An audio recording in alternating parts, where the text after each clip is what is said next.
ఆఫ్ఘనిస్తాన్తో one day test సిరీస్కు Bharat జట్టును BCCI సెలెక్టర్లు ప్రకటించారు. Test జట్టు వైస్ కెప్టెన్ నుంచి రిషబ్ పంత్ను తొలగించారు. భారత టెస్ట్ కెప్టెన్గా శుభ్మన్ గిల్ వ్యవహరించనున్నాడు. భారత టెస్ట్ జట్టు వైస్ కెప్టెన్గా రాహుల్ను ఎంపిక చేశారు.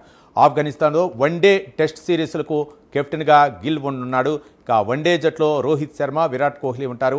ఆఫ్ఘనిస్తాన్తో ఒక టెస్ట్, 3 వన్డేలను టీమిండియా ఆడనుంది.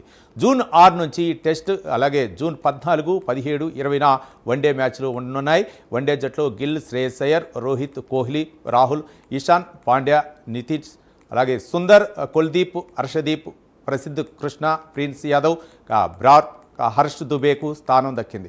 టెస్టు జట్టులో రిషబ్ పంత్, పడిక్కల్, నితీష్, సుందర్, కుల్దీప్, సిరాజ్, ప్రసిద్ధ్, మానవ్, సుతార్, బ్రార్, హర్ష్, జురేల్ను జట్లు చోటు దక్కింది.